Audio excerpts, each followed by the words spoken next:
प्रिय विद्यार्थियों, नमस्कार। सभी को स्वागत है आप सभी का एक और नई वीडियो के अंदर। तो अभी अपने आरसीईटी एग्ज़ाम जो है वो 22 दिसंबर को होने वाला है। जी हाँ, 22 दिसंबर को आरसीईटी का जो अपने एग्ज़ाम है वो होने वाला है। तो मात्र 3 दिन जो है वो इसके अंदर शेष बचे हैं। तो इस 3 दिन के अंदर अपने रेगुलर आपको सुबह शाम इस चैनल के ऊपर जो क्लास है वो मिलती रहेगी। और प्रत्येक क्लास के अंदर अपने लगभग 40 से 50 एमसीक्यूज हैं जो यानी आपके लिए लेकर आएंगे। तो क्लास जो है अपने काफ़ी इंपॉर्टेंट रहने वाली है और क्लास अपने न्यू सिलेबस पर आधारित रहेगी। यानी न्यू सिलेबस पर आधारित अपने डेली एमसीक्यूज जो हैं आपके लिए लेकर आएंगे। तो अभी अपने आज की इस क्लास को शुरू करते हैं। तो आज की इस क्लास के अंदर अपने 40 एमसीक्यूज के बारे में डिस्कस करने वाले हैं। तो आज का जो अपना फर्स्ट क्वेश्चन है, एमएस वर्ड 2010 में चयनित टेक्स्ट के फ़ॉन्ट स्टाइल और आकार को बदलने के लिए कौन सा मेन्यू विकल्प प्रयुक्त किया जाता है। यानी एमएस वर्ड 2010 में चयनित टेक्स्ट के फ़ॉन्ट स्टाइल और आकार को बदलने के लिए कौन सा मेन्यू और विकल्प जो है वो प्रयुक्त किया जाता है।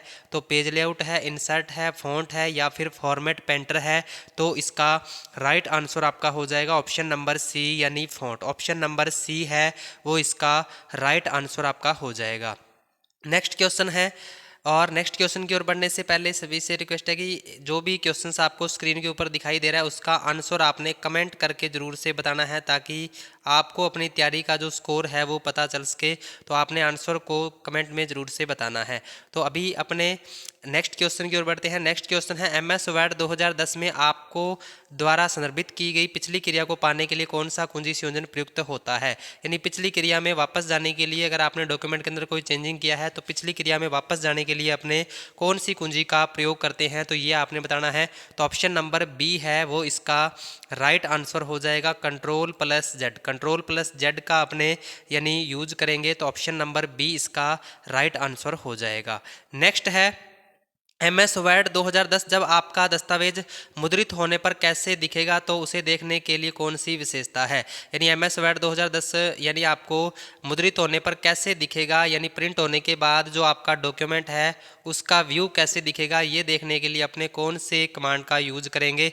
तो प्रिंट प्रीव्यू है, प्रिंट लेआउट है, पेज ब्रेक है या फिर स्पेल चेक है। तो इसका राइट आंसर जो है आपका वो हो जाएगा print preview. Option number A है वो इसका राइट आंसर हो जाएगा।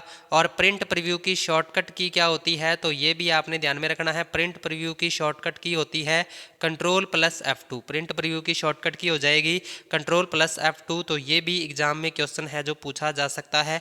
तो अभी इसका राइट आंसर आपका हो जाएगा ऑप्शन नंबर ए। नेक्स्ट है, एमएस वर्ड 2010 में कौन सा रिबन टैब विकल्प आपके दस्तावेज में टेबल, चित्र और चार्ट जोड़ने के लिए होता है। एमएस वर्ड 2010 में कौन सा रिबन टैब है जो आपके दस्तावेज में अगर आपने कोई टेबल इंसर्ट करनी है, कोई पिक्चर इंसर्ट करनी है, चार्ट आदि को इंसर्ट करना है, तो कौन से विकल्प का आपने यूज करेंगे, होम का, इंसर्ट का, पेज लेआउट का या फिर संदर्भ का। तो इसका राइट आंसर आपका हो जाएगा ऑप्शन नंबर बी इंसर्ट। यानी अपने कौन से टैब का यूज करेंगे, इंसर्ट टैब से अपने किसी भी चीज़ को वर्ड डॉक्यूमेंट के अंदर अपने क्रिएट कर सकते हैं। तो ऑप्शन नंबर बी है वो इसका राइट आंसर हो जाएगा। नेक्स्ट है, एमएस वर्ड 2010 में दस्तावेज सहेजने के लिए डिफ़ॉल्ट एक्सटेंशन क्या है। एमएस वर्ड 2010 में एमएस वर्ड 2010 के अंदर यानी अगर अपने दस्तावेज को सहेजने के लिए अपने डिफ़ॉल्ट एक्सटेंशन क्या है, तो .doc है, .txt है, .pdf है, .docx है। तो यानी एक्सटेंशन नेम अगर 2010 या 2007, 19 किसी का भी अगर पूछे तो इसका राइट आंसर आपका हो जाएगा .docx। यानी ऑप्शन नंबर डी है वो इसका राइट आंसर हो जाएगा ऑप्शन नंबर डी .docx। उसके बाद नेक्स्ट है, एमएस वर्ड 2010 में दस्तावेज के पंक्ति की शुरुआत में तेजी से जाने के लिए कौन से शॉर्टकट कुंजी संयोजन का उपयोग होता है। यानी अगर अपने डॉक्यूमेंट की स्टार्टिंग में अगर अपने कर्सर को लेकर आना है तो उसके लिए अपने कौन सी शॉर्टकट कुंजी का प्रयोग करते हैं, तो ये आपने बताना है। कंट्रोल प्लस बाएं एरो का, कंट्रोल प्लस दाएं एरो का, होम का या फिर एंड का। तो इसका राइट आंसर आपका हो जाएगा ऑप्शन नंबर सी यानी होम। अगर अपने कर्सर को यानी डॉक्यूमेंट के स्टार्टिंग में लेकर आना है तो अपने कौन सी की का यूज करते हैं, अपने होम की का यूज करते हैं। और यही अगर अपने कर्सर को डॉक्यूमेंट के लास्ट में लेकर जाना है तो अपने किसका यूज करेंगे, अपने एंड की का यूज करेंगे। तो ये भी आपने ध्यान रखना है, ऑप्शन नंबर सी अभी इसका राइट आंसर आपका हो जाएगा।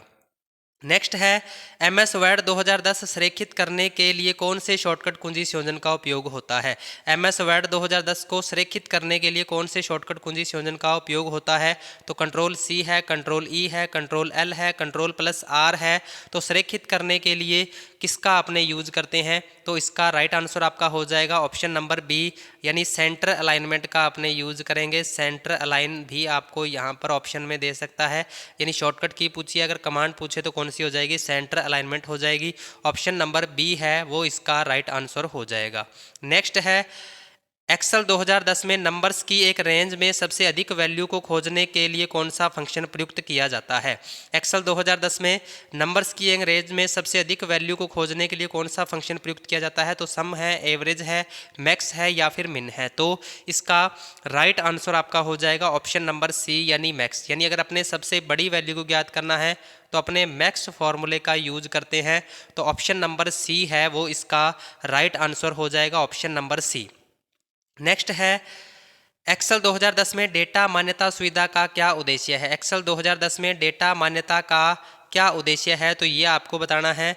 तो इसका आंसर आपने जल्दी से जल्दी कमेंट करना है और क्लास को ज़्यादा से ज़्यादा आपने शेयर करना है। जिन विद्यार्थियों का अभी RSCAT का एग्ज़ाम होने वाला है तो उन तक ये वीडियो आपको पहुंचानी है, तो ज़्यादा से ज़्यादा इस क्लास को शेयर कर दीजिए।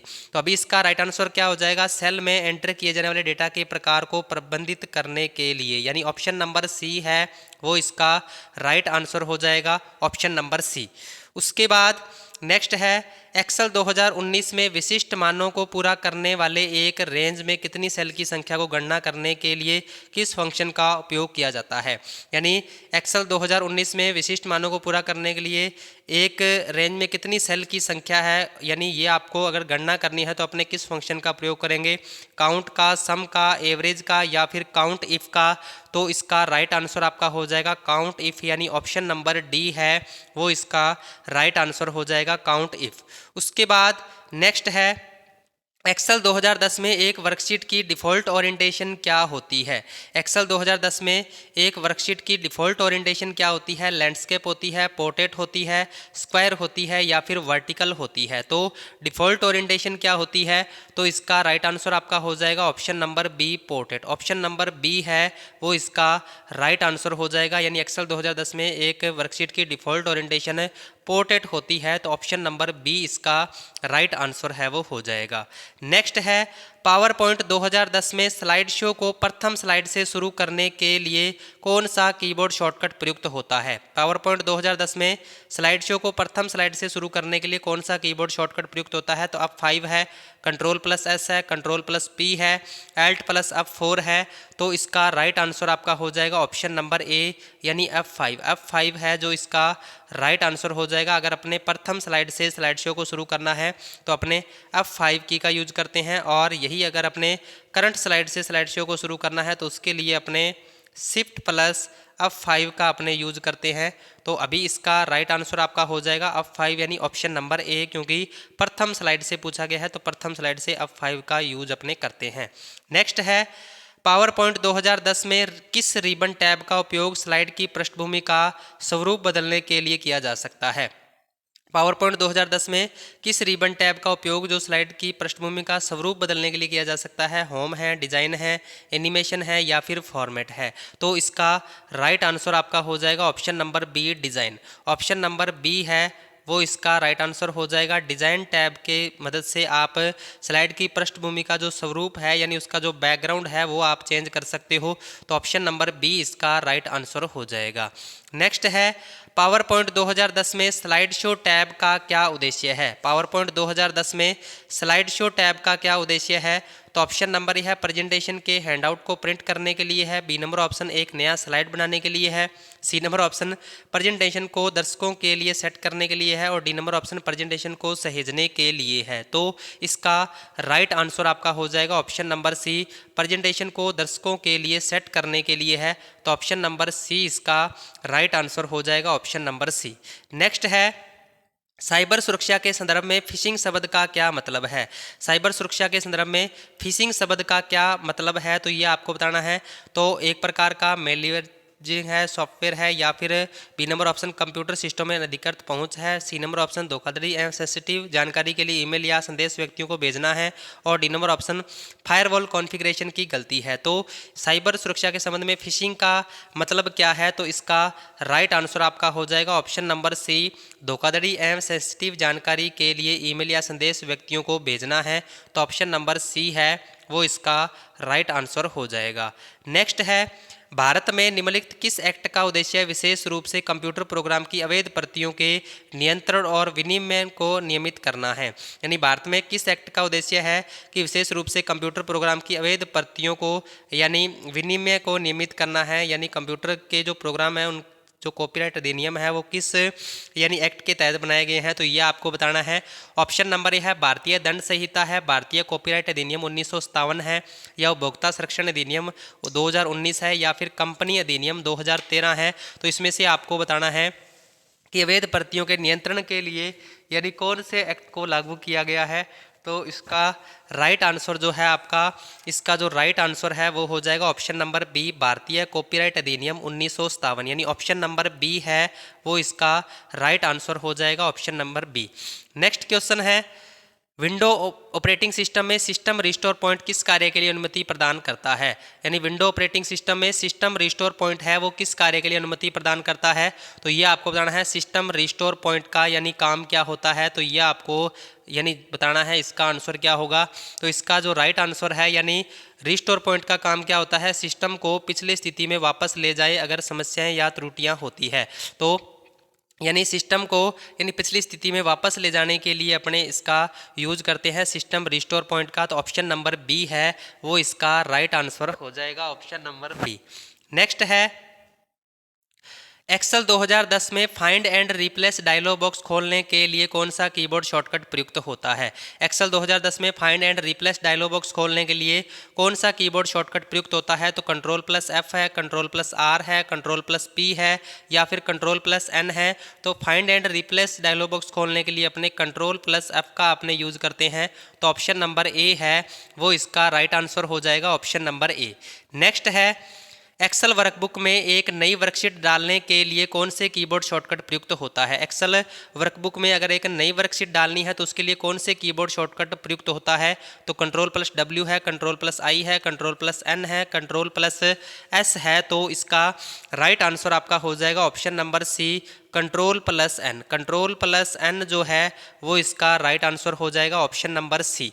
उसके बाद नेक्स्ट है, एक्सेल 2010 में एक चयनित रेंज के लिए ऑटो सम करने के लिए कौन सा कीबोर्ड शॉर्टकट प्रयुक्त होता है। यानी ऑटो सम करने के लिए कौन सा कीबोर्ड शॉर्टकट प्रयुक्त होता है। तो कंट्रोल+S है, कंट्रोल+U है, Alt+ बराबर है, या फिर कंट्रोल+A है।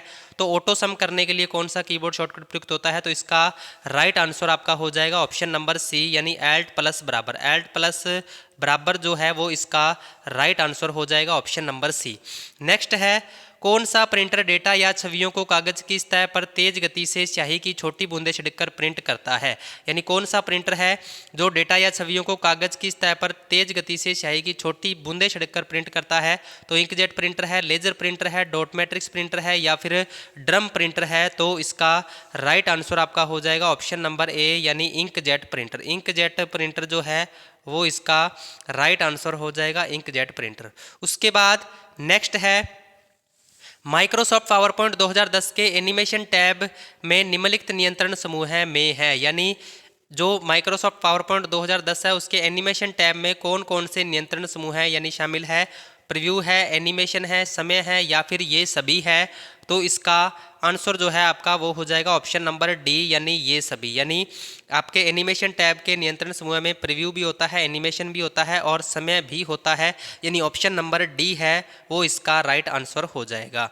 नेक्स्ट है, कौन सा इनपुट डिवाइस नहीं है। कौन सा इनपुट डिवाइस नहीं है। ट्रैक पॉइंट नहीं है, ट्रैक बॉल नहीं है, प्लॉटर नहीं है, या फिर जॉयस्टिक नहीं है। तो इनपुट डिवाइस ट्रैक पॉइंट भी इनपुट डिवाइस होता है, ट्रैक बॉल भी इनपुट डिवाइस होता है, और जॉयस्टिक भी इनपुट डिवाइस होता है। यानी कौन सा इनपुट डिवाइस नहीं है। तो प्लॉटर यानी इनपुट डिवाइस नहीं है, यानी ऑप्शन नंबर सी है वो इसका राइट आंसर हो जाएगा। ये क्या होता है, एक प्रकार की आउटपुट डिवाइस होती है, ये एक प्रकार की आउटपुट डिवाइस आती है। यानी ऑप्शन नंबर सी है वो इसका राइट आंसर हो जाएगा।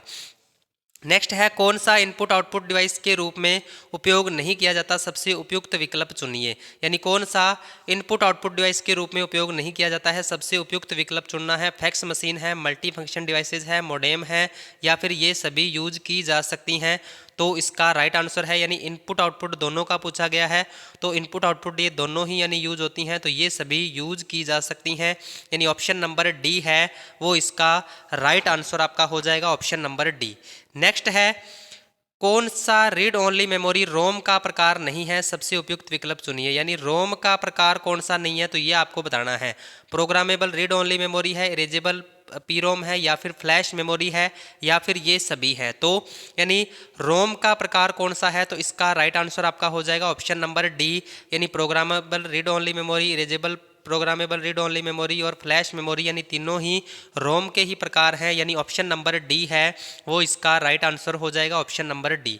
नेक्स्ट है सर्च इंजन की क्या भूमिका है। सर्च इंजन की क्या भूमिका है, वेब क्रॉलिंग है, सूचीकरण है, सर्चिंग है, या फिर ये सभी है।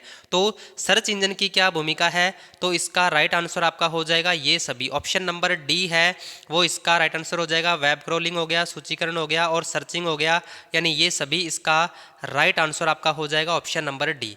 नेक्स्ट है ईमेल में बीसीसी का पूरा नाम क्या है। ईमेल के अंदर बीसीसी का पूरा नाम आपको बताना है, क्या है बीसीसी की फुल फॉर्म आपको बतानी है। तो बीसीसी की जो फुल फॉर्म होती है वो क्या होती है, ब्लाइंड कार्बन कॉपी होती है, ब्लाइंड कार्बन कॉपी, यानी ऑप्शन नंबर बी है वो इसका राइट आंसर हो जाएगा। और बीसीसी का जो यूज है वो किस लिए किया जाता है, संदेश को गोपनीय रखने के लिए, यानी अपने इसका यूज करते हैं, तो यानी ऑप्शन नंबर बी इसका राइट आंसर हो जाएगा। और अगर सीसी की फुल फॉर्म पूछी जाए तो क्या होती है, कार्बन कॉपी होती है, तो ये आपने ध्यान में रखना है, सीसी की फुल फॉर्म होती है कार्बन कॉपी, यानी ऑप्शन नंबर बी है वो इसका राइट आंसर हो जाएगा। नेक्स्ट है रुपए क्या है। रुपए क्या है, तो ये आपको बताना है रुपए क्या है।